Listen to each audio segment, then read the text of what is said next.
Assalamualaikum warahmatullahi wabarakatuh. Perkenalkan, saya Nora Sabitani dengan NIM terakhir 167 di kelas B, kelompok 3, yang akan mempresentasikan hasil kajian saya mengenai pelayanan kefarmasian pada modul praktikum farmasi terpadu bab 5.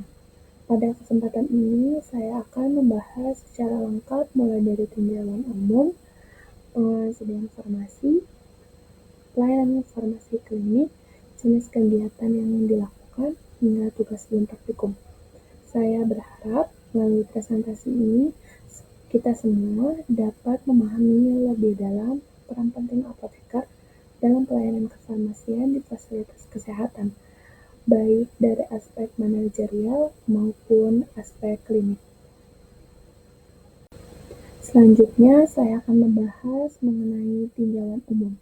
Pelayanan kefarmasian merupakan salah satu komponen penting dalam sistem pelayanan kesehatan. Tujuannya tidak hanya sebatas penyediaan dan penyerahan obat, tetapi juga memastikan bahwa pasien mendapatkan terapi obat yang rasional, aman, dan efektif. Dalam perkembangannya, pelayanan kefarmasian telah bertransformasi dari paradigma lama yang berorientasi pada produk atau drug oriented menjadi paradigma baru yang berorientasi pada pasien oriented. Artinya, apoteker kini tidak hanya bertanggung jawab terhadap mutu obat, tetapi juga terhadap hasil terapi pasien, termasuk pencegahan efek samping dan peningkatan kepatuhan pengobatan. Dengan demikian, pelayanan kefarmasian menjadi wujud nyata kontribusi profesi apoteker dalam meningkatkan kualitas hidup pasien dan mendukung tercapainya pelayanan kesehatan yang bermutu. Selanjutnya, saya akan membahas mengenai pengelolaan sediaan farmasi. Pengelolaan sediaan farmasi ini meliputi yang pertama ada perencanaan, menentukan kebutuhan dan periode pengadaan obat, AKAS ataupun BMHP. Yang kedua ada pemilihan, menetapkan jenis sediaan farmasi sesuai dengan kebutuhan. Yang ketiga ada pengadaan, merealisasikan rencana kebutuhan yang kepada dalam penerimaan, menjamin kesesuaian jenis, mutu, jumlah, harga, dan waktu. Yang kelima ada penyimpanan, menjaga kualitas dan keamanan obat sesuai dengan syarat. Yang keenam ada distribusi, yaitu menyalurkan obat ke unit pelayanan tepat mutu dan tepat waktu. Yang ketujuh ada pemusnahan atau penarikan, yaitu menghapus obat rusak ataupun kadaluarsa. Yang kedelapan ada pengendalian, yaitu mengawasi jumlah dan penggunaan. Yang kesembilan ada administrasi, yaitu pencatatan, pelaporan, dan penghapusan data. Nah, selanjutnya kita masuk ke pembahasan tentang pelayanan farmasi klinik. Pelayanan farmasi klinik adalah bentuk pelayanan kefarmasian yang berfokus pada pasien secara langsung, yang tujuannya bukan hanya untuk menyerahkan obat, tapi memastikan pasien mendapatkan terapi obat yang tepat, aman, efektif, dan dapat meningkatkan kualitas hidupnya. Pelayanan farmasi klinik dilaksanakan di semua fasilitas kefarmasian, baik di apotek, di puskesmas, rumah sakit, maupun di klinik. Namun, bentuk kegiatannya bisa berbeda-beda tergantung tempat pelayanannya. Pertama, di apotek. Apotek berperan penting dalam melakukan pengajian resep, yaitu menilai apakah resep yang diterima sudah tepat secara administrasi, farmaseutik, dan klinis. Selain itu, apoteker juga memberikan pelayanan informasi obat atau PIO, di mana pasien dapat diberikan penjelasan mengenai cara pemakaian, efek samping, interaksi, dan penyimpanan obat. Apoteker juga melakukan konseling, yaitu memberikan edukasi langsung kepada pasien untuk memastikan pasien memahami terapinya.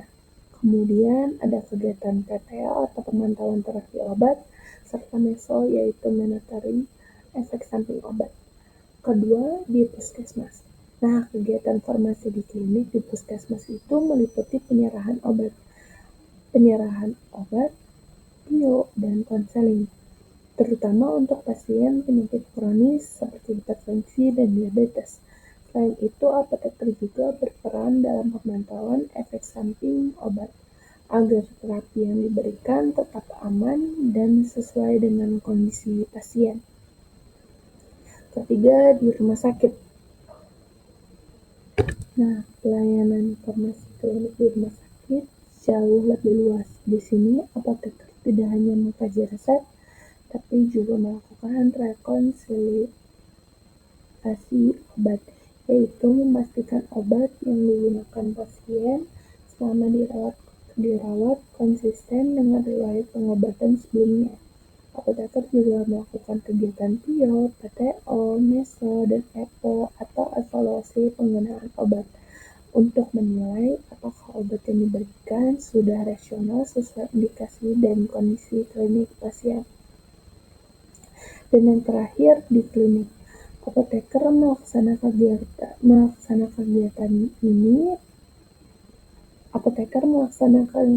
kegiatan pengkajian resep, bio, meso, dan EPO serta pharmacovigilance, yaitu kegiatan pemantauan keamanan obat setelah digunakan pasien. Selain itu, apoteker juga berperan dalam home pharmacy care, yaitu pelayanan farmasi di rumah pasien, terutama bagi pasien dengan terapi jangka panjang ataupun penyakit kronis. Jadi, secara keseluruhan, pelayanan farmasi klinis menempatkan apoteker sebagai tenaga profesional yang aktif berkolaborasi dengan dokter, perawat, dan tenaga kesehatan lainnya untuk menjamin keberhasilan terapi pasien. Peran apoteker di sini sangat vital, karena bukan hanya memastikan obat tersedia, tetapi juga memastikan obat yang digunakan secara rasional, tepat dosis, tepat pasien, tepat indikasi, dan tepat waktu. Pelayanan farmasi klinik inilah yang menjadi wujud nyata dari transformasi profesi apoteker dari yang dulunya berfokus pada produk obat, hingga kini berorientasi penuh pada keselamatan dan kesejahteraan dari pasiennya sendiri. Selanjutnya ada jenis kegiatan farmasi klinik. Yang pertama, penelusuran riwayat obat, mengetahui obat yang pernah atau sedang digunakan pasien. Terus ada rekonsiliasi obat, membandingkan obat lama dengan obat baru untuk mencegah duplikasi ataupun interaksi. Terus ada PIO, memberikan informasi obat akurat dan independen. Terus ada konseling, edukasi terapi obat kepada pasien ataupun keluarga. Ada PTO, memastikan terapi aman dan rasional. Ada MESO, memantau efek samping obat. Yang terakhir ada EPO, mengevaluasi penggunaan obat secara kualitatif dan kuantitatif. Selanjutnya kita masuk ke bagian tugas sebelum praktikum. Bagian ini sangat penting karena berisi hal yang wajib dipahami dan dipersiapkan sebelum mahasiswa melakukan kegiatan praktik farmasian, terutama di sarana pelayanan kefarmasian seperti apotik, rumah sakit, maupun puskesmas. Tujuan dari tugas ini adalah agar kita tidak hanya datang ke tempat praktik tanpa persiapan, tapi benar-benar sudah memahami alur kerja, tanggung jawab, dan prinsip pelayanan kefarmasian yang baik. Mari kita bahas satu persatu tugas sebelum praktikum ini. Yang pertama, pelajari alur ataupun proses dan formulir terkait pengolahan sediaan farmasi, alat kesehatan, dan BMHP di sarana pelayanan kefarmasian. Nah, baik, saya akan membahas mengenai alur pengolahan sediaan farmasi, alat kesehatan, dan BMHP meliputi tahapan yang pertama ada perencanaan, menentukan kebutuhan dan periode pengadaan obat, AKAS, BMHP. Yang kedua ada pemilihan, menetapkan jenis sediaan farmasi sesuai kebutuhan. Yang ketiga ada pengadaan, merealisasikan rencana kebutuhan. Yang keempat ada penerimaan, menjamin kesesuaian jenis, mutu, jumlah, harga, dan waktu. Yang kelima, ada penyimpanan menjaga kualitas dan keamanan obat sesuai syarat. Yang keenam, ada distribusi menyalurkan obat ke unit pelayanan tepat mutu dan tepat waktu. Yang ketujuh, ada pemusnahan atau penarikan, menghapus obat atau rusak atau kadaluarsa. Yang ke-8 ada pengendalian, mengawasi jumlah dan penggunaan. Yang terakhir ada administrasi, yaitu pencatatan, pelaporan, dan penghapusan data. Selanjutnya, saya akan menjelaskan terkait formulir LP/LO atau laporan pemakaian dan lembar permintaan obat. Nah, ini digunakan setiap bulan oleh instalasi farmasi, farmasi puskesmas untuk mencatat stok awal, pemakaian, sisa stok, serta jumlah obat yang dibutuhkan pada periode berikutnya. Formulir ini menjadi dasar untuk menentukan kebutuhan dan perencanaan pengadaan obat agar tidak terjadi kekurangan maupun kelebihan stok. Nah, untuk kartu stok obat digunakan untuk mencatat setiap kali ada obat yang masuk ataupun keluar dari gudang. Nah, formulir ini membantu petugas farmasi mengontrol persediaan secara akurat, memudahkan rekonsiliasi stok fisik dengan cara administrasi, dan mencegah terjadinya kehilangan ataupun selisih dari stoknya. Nah, setiap kali puskesmas menerima obat ataupun bahan medis dari dinas kesehatan maupun distributor, wajib dibuat formulir berita acara penerimaan barang.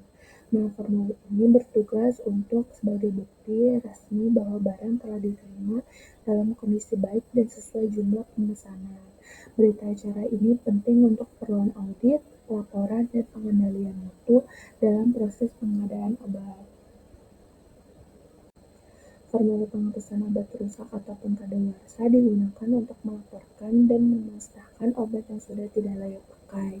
Dalam formulir ini dicantumkan nama obat, jumlah, alasan penghapusan, dan hasil pemeriksaan oleh tim farmasi. Setelah disetujui oleh pihak pimpinan puskesmas, dilakukan pemusnahan dengan disertai berita acara sebagai dokumen resmi. Selanjutnya, nomor 2, pelajari penulisan resep yang benar. Nah, baik, selanjutnya saya akan menjelaskan terkait formulir resep yang tercantum pada petunjuk teknis standar pelayanan kefarmasian di rumah sakit tahun 2019. Nah, di lampiran 8 ini dijelaskan bagaimana penulisan resep yang benar sesuai standar yang telah ditetapkan oleh Kementerian Kesehatan. Formulir ini penting karena menjadi dokumen resmi dan hukum yang menghubungkan antara dokter, apoteker, dan pasien dalam proses penyerahan obat, pelayanan obat. Di bagian ini terdapat contoh tampilan yang memuat beberapa komponen penting. Pertama, ada identitas fasilitas kesehatan seperti nama rumah sakit, alamat, nomor telepon. Kemudian di bawahnya tercantum ruang atau poli tempat pasien berobat seperti tanggal penulisan resep yang menunjukkan kapan resep telah diterbitkan. Di bagian atas juga terdapat kolom untuk mencatat alergi obat pasien yang sangat penting agar apoteker tidak menyerahkan obat yang bisa menimbulkan reaksi berlebihan. Selanjutnya di bagian isi resep kita bisa melihat adanya tanda R garis miring di depan setiap nama obat. Ini menandakan bahwa bagian tersebut berisi perintah pemberian obat. Nama obat wajib ditulis dalam nama generik, dilengkapi dengan bentuk kesediaan, kekuatan, jumlah, dan aturan pakai atau signa. Penulisan ini harus jelas, tidak boleh menggunakan singkatan yang tidak baku, dan tidak boleh menimbulkan tafsir yang ganda. Di bawahnya terdapat bagian untuk identitas seperti nama lengkap, nomor rekam medis, tanggal lahir atau usia, dan berat badan. Terutama penting untuk anak-anak dan pasien lansia dengan dosis individual. Lalu di bagian akhir terdapat identitas dokter meliputi nama, tanda tangan, dan nomor SIP dokter atau surat izin praktek. Selain kelengkapan tersebut, resep juga memenuhi keterangan tambahan, misalkan seperti kocok dahulu sebelum digunakan, ataupun simpan di dalam lemari es, atau juga hindari cahaya langsung. Untuk obat racikan, dokter harus menulis seluruh bahan dan jumlah masing-masing bahan secara jelas agar apoteker dapat menyiapkan obat dengan tepat dan aman. Jadi melalui lampiran 8 ini kita bisa memahami bahwa penulisan yang benar itu harus memenuhi aspek administratif, farmaseutik, dan klinis supaya diberikan kepada pasien tepat, aman, dan efektif. Resep yang lengkap dan jelas bukan hanya memudahkan apoteker juga, tapi melindungi keselamatan pasien dari kesalahan penggunaan obat. Selanjutnya, nomor 3, pelajari cara melakukan pengkajian resep dan formulir yang terkait. Selanjutnya, kita masuk ke bagian pengkajian resep dan formulir yang terkait. Pengkajian resep merupakan tugas penting seorang apoteker sebelum menyiapkan dan menyerahkan obat kepada pasien. Tujuan utama dari pengkajian ini adalah untuk memastikan bahwa resep yang diterima sudah lengkap, benar, aman, dan sesuai indikasi pengobatan. Menurut petunjuk standar pelayanan kefarmasian di Rumah Sakit tahun 2019, proses pengkajian resep ini dibagi menjadi 3 aspek utama, yaitu administratif, farmaseutik, dan klinis. Yang pertama adalah pengkajian administratif. Tahap ini dilakukan untuk memastikan bahwa resep memenuhi semua syarat administrasi, seperti identitas pasien yang meliputi nama, usia, jenis kelamin, dan berat badan. Ada juga tugas penulisan resep, tanggal penulisan resep, nama dokter penulis resep, tanda tangan dokter, serta nomor surat izin atau surat izin praktik atau SIP, terutama untuk pasien yang untuk resep yang berisi obat psikotropik ataupun narkotik. Kalau misalkan ada data yang tidak lengkap, apoteker harus melakukan klarifikasi terlebih dahulu kepada dokter. Yang kedua adalah pengkajian farmaseutik. Di tahap ini, apoteker memeriksa aspek teknis obatnya seperti nama obat yang ditulis, bentuk sediaan, kekuatan dosis, jumlah obat, stabilitas obat, dan cara penggunaannya. Apoteker juga memastikan bahwa aturan pakai atau signa ditulis ini dengan jelas, serta bahwa setiap obatnya nantinya akan diberi etiket yang sesuai, misalkan kocok dahulu ataupun simpan di lemari es. Kemudian tahap yang ketiga adalah pengujian klinis. Ini tahap yang paling krusial di mana apoteker menilai apakah obat yang diresepkan sudah sesuai dengan diagnosa pasien, dosisnya tepat, dan tidak ada interaksi obat yang berbahaya, kontraindikasi, serta kondisi khusus seperti alergi, kehamilan, ataupun penyakit penyerta. Jika ditemukan potensi masalah, apoteker wajib melakukan klarifikasi kepada dokter sebelum obatnya disiapkan. Nah, untuk pendukung seluruh proses ini digunakan 2 formulir penting, yaitu formulir pertama lampiran 8 yang ada di soal sebelumnya, dan juga yang yaitu itu tuh formulir resep yang berisi format standar penulisan resep dokter. Dan yang kedua adalah lampiran 9, yang ini formulir pengkajian resep yang memerlukan lembar kerja apoteker untuk mencatat hasil pemeriksaan dan tindak lanjut pengkajian resep. Nah, melalui formulir ini apoteker dapat menandai apakah resep ini sudah memenuhi aspek administrasi, farmaseutik, dan klinis, serta menulis tindakan apa yang dilakukan jika ditemukan masalah ini. Misalnya kita bisa klarifikasi terus juga bisa perubahan dosis ataupun penunda pelayanan yang nantinya akan diberikan kepada pasien. Nah, jadi secara keseluruhan ini, pengkajian resep merupakan langkah penting untuk menjamin obat yang diberikan kepada pasien benar-benar efektif dan rasional. aman juga. Formulir 9 ini membantu apoteker melaksanakan tugasnya secara sistematis dan terdokumentasi agar pelayanan kefarmasian dapat berjalan sesuai standar yang ditetapkan Kementerian Kesehatan. Untuk yang nomor 4, pelajari masalah terkait obat. Selanjutnya, kita masuk pembahasan masalah terkait obat atau biasa yang disingkat MTO, yang di dalam literatur internasional dikenal juga sebagai Drug Related Problems atau DRP. MTO ini merupakan salah satu aspek penting dalam pelayanan farmasi klinik karena bisa mempengaruhi keberhasilan terapi dan keselamatan pasien. Secara sederhana, MTO adalah setiap masalah yang muncul akibat penggunaan obat dan dapat menghambat tercapainya tujuan terapi. Tujuan pengkajian MTO ini adalah untuk membantu apoteker mengidentifikasi, mencegah, dan menyelesaikan masalah yang timbul selama terapi obat berlangsung. Nah, selanjutnya ada beberapa jenis masalah terkait obat yang harus diperhatikan. Yang pertama adalah obat tidak tepat indikasi. Misalnya, pasien diberi obat yang tidak sesuai dengan diagnosis ataupun kondisi penyakitnya. Yang kedua, obat terlalu rendah, di mana obat tidak memberikan efek terapi karena jumlahnya yang kurang. Sebaliknya, jika dosis terlalu tinggi bisa menyebabkan efek toksik atau efek samping yang tidak diinginkan. Yang keempat, duplikasi terapi, yaitu pasien menggunakan 2 obat dengan efek yang sama tanpa alasan yang jelas. Yang kelima, interaksi obat, baik antar obat maupun antara obat dengan makanan ataupun suplemen. Selanjutnya, efek samping obat, yaitu reaksi yang tidak diharapkan meskipun obat digunakan dalam dosis normal.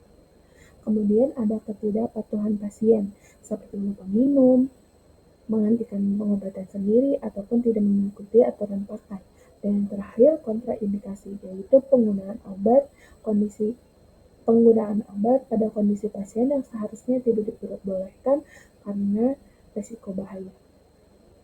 Nah, setiap kali apoteker menemukan MTO, harus dilakukan tindak lanjut sesuai kondisi pasien. Nah, langkah-langkah yang dilakukan antara lain melakukan klarifikasi kepada dokter penulis resep, memberikan rekomendasi perubahan dosis ataupun regimen obat. Yang ketiga, memberikan edukasi dan konseling kepada pasien. Yang terakhir, serta memantau efek dan kepatuhan terapi pasien. Hasil temuan dan tindak lanjutnya dicatat dalam formulir pemantapan terapi obat ataupun PTO atau formulir FTO sesuai standar di fasilitas pelayanan kefarmasian. Jadi, pada proses identitas dan penanganan MTO ini, apoteker tidak hanya berperan dalam menyiapkan obat, tetapi juga dapat memastikan bahwa obat yang dijalani pasien aman, efektif, dan tepat sasaran. Dengan kata lain, penanganan MTO ini adalah wujud nyata peran apoteker dalam peningkatan keselamatan pasien dan mutu pelayanan kefarmasian, ataupun kesehatan maksudnya. Soal nomor 5, pelajari swamedikasi dan tata laksananya. Selanjutnya, kita masuk ke pembahasan swamedikasi dan tata laksananya. Swamedikasi merupakan salah satu bentuk pelayanan kefarmasian yang dilakukan di apotek, di mana pasien datang tanpa resep dokter untuk mengobati keluhan ataupun gejala ringan seperti sakit kepala, batuk pilek, nyeri otot, ataupun gangguan pencernaan ringan. Menurut petunjuk teknis standar pelayanan kefarmasian di apotek, swamedikasi didefinisikan sebagai penggunaan obat oleh masyarakat untuk mengatasi keluhan ringan tanpa resep dokter dan mendampingi dengan pendampingan dan informasi yang diberikan oleh apoteker. Tujuan utamanya adalah agar masyarakat bisa menggunakan obat dengan benar, aman, dan rasional. Melalui pelayanan swamedikasi ini, apoteker membantu pasien mengatasi gejala ringan secara mandiri, tetapi tetap dengan bimbingan profesional sehingga risiko kesalahan penggunaan obat bisa dicegah. Dalam pelaksanaannya, apoteker memiliki beberapa peran penting. Pertama, apoteker harus melakukan wawancara singkat untuk mengetahui keluhan pasien, nama gejala, obat yang sudah digunakan, serta kondisi khusus seperti kehamilan, alergi, ataupun penyakit kronis. Kedua, apoteker melakukan evaluasi gejala, menentukan apakah pasien ini masih bisa ditangani dengan obat bebas ataukah dia harus dirujuk ke dokter bila gejalanya berat ataupun tidak khas. Ketiga, apoteker harus memberikan rekomendasi obat yang sesuai, biasanya dari golongan obat bebas atau obat bebas terbatas, disertai dengan dosis, frekuensi, dan nomor pemakaian yang tepat. Setelah itu, apoteker wajib melakukan konseling atau pemberian informasi obat. Nah, informasi ini diberikan mengikuti cara penggunaan obat, waktu pemberian, efek samping yang muncul, interaksi yang perlu diwaspadai, cara penyimpanan, serta tanda bahaya yang mengharuskan pasien segera pergi ke dokter. Tahap terakhir adalah pendokumentasian pelayanan. Semua hasil pelayanan swamedikasi dicatat dalam formulir pelayanan informasi obat atau PIO ataupun formulir konseling pasien sebagai bukti bahwa apoteker telah memberikan informasi dan edukasi yang sesuai dengan standar. Jadi, tata laksana swamedikasi bukan sekadar memberikan obat bebas kepada pasien, tetapi merupakan proses pelayanan profesional yang terstruktur, mulai dari wawancara, analisis pemilihan obat, edukasi, hingga penjabatan. Melalui kegiatan ini, apoteker berperan besar dalam meningkatkan kesadaran masyarakat terhadap tentang penggunaan obat yang benar dan membantu memastikan bahwa setiap pengobatan dilakukan dengan aman, tepat, dan efektif. Nomor 6. Pelajari tata laksana penyakit degeneratif, parameter klinik terkait, efek samping yang perlu diperhatikan, serta cara mengisi formulir yang terkait. Selanjutnya, saya akan membahas terkait penyakit degeneratif. Penyakit degeneratif adalah penyakit kronis yang terjadi akibat penurunan fungsi organ seperti hipertensi, diabetes mellitus, penyakit jantung, dan dislipidemia. Nah, peran apoteker melakukan pemantauan terapi obat ataupun PTO pada penyakit kronis, memastikan obat digunakan secara tepat, aman, dan rasional. Yang terakhir, mengidentifikasikan efek samping, interaksi, dan masalah terkait obat ataupun MSO. Nah, berdasarkan petunjuk teknis standar pelayanan kefarmasian di RS dan Puskesmas, parameter klinis di sini yang dipantau meliputi yang pertama efikasi terapi dan efek merugikan dari regimen obat, yang kedua karakteristik obat, misalnya indeks terapi ataupun bersifat nefrotoksik. Yang ketiga, perubahan fisiologi dari pasien yang dapat mempengaruhi efek obat. Yang keempat, efisiensi pemeriksaan laboratorium yang digunakan untuk evaluasi terapi. Yang kelima, biaya dan kepraktisan pemantauan pasien, cara pemberian obat khusus seperti penggunaan inhalasi atau sedahan topikal. Tujuan dari pemantauan efek samping mendeteksi lebih awal reaksi obat yang tidak ingin digunakan dan mencegah risiko yang membahayakan pasien. Nah, untuk langkah pemantauan efek samping tersebut, yang pertama identifikasi gejala atau keluhan pasien yang muncul selama terapi. Yang kedua, evaluasi hubungan sebab akibat antara obat dan efek yang timbul. Yang ketiga, catat dalam formulir MESO atau lembar pemantauan terapi obat. Yang keempat, laporan efek samping serius kepada Komite Farmasi dan Terapi atau KFT atau unit pharmacovigilance. Terus yang terakhir, lakukan tindak lanjut seperti mengganti obat, menyesuaikan dosis, atau memberi terapi suportif. Nah, ini ada contoh-contoh formulir yang digunakan dalam pelaksanaannya. Yang pertama ada formulir PTO atau pemantauan terapi obat. Di sini dia untuk memantau efektivitas dan keamanan terapi. Nah, yang kedua ada formulir MESO atau monitoring efek samping obat. Nah, MESO ini untuk melaporkan efek samping terkait obat yang digunakan oleh pasien. Nah, yang ketiga ada formulir konseling pasien. Nah, Formulir ini untuk mencatat edukasi obat kepada pasien penyakit kronis. Nah, yang terakhir ada formulir catatan pengobatan pasien atau home care, digunakan di puskesmas untuk pemantauan jangka panjang. Sebagai penutup dari keseluruhan pembahasan yang telah disampaikan, saya dapat menyimpulkan bahwa penguasaan informasi, alat kesehatan, dan BMHP merupakan proses yang sangat penting dalam menjaga ketersediaan, mutu, serta keamanan obat di fasilitas pelayanan kefarmasian. Proses ini mencakup berbagai tahapan, mulai dari perencanaan, pengadaan, penyimpanan, pendistribusian, hingga penghapusan obat yang sudah rusak ataupun kadaluarsa.